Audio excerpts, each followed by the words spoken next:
Bir ildir toyuqlarıma dərman vermirəm. Çalışdığım qədər onları təbii yemlərlə bəsləyirəm. Bu da onların yumurta məhsullarında və inkişaflarında özünü sözsüz ki göstərir. Təbii qidaların sayəsində demək olar ki, toyuqlarım arasında tələfat olmur. Onların immunitetləri həqiqətən də çox güclüdür. Çalışdığım qədər onları təbii qidalarla bəsləyirəm. Bunları da YouTube kanalımdan keçid edib baxa bilərsiniz. Təbii qidaları toyuqlarımla yanaşı düzələrimə də verirəm. Düzələrimə bu aralar ən çox kəsmik verirəm.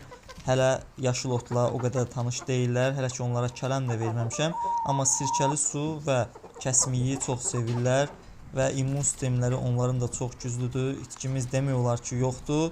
Hər şey öz qaydasındadır. Bəs siz toyuqlarınıza, düzələrinizə hansı təbii qidaları verirsiniz? Rəy bölməsində qeyd edin. Bizlər də yararlanaq. Bir ildir toyuqlarıma dərman vermirəm. Çalışdığım qədər onları təbii yemlərlə bəsləyirəm. Bu da onların yumurta məhsullarında və inkişaflarında özünü sözsüz ki göstərir. Təbii qidaların sayəsində demək olar ki, toyuqlarım arasında tələfat olmur. Onların immunitetləri həqiqətən də çox güclüdür. Çalışdığım qədər onları təbii qidalarla bəsləyirəm. Bunları da YouTube kanalımdan keçid edib baxa bilərsiniz. Təbii qidaları toyuqlarımla yanaşı düzələrimə də verirəm. Düzələrimə bu aralar ən çox kəsmik verirəm. Hələ yaşıl otla o qədər tanış deyillər. Hələ ki onlara kələm də verməmişəm.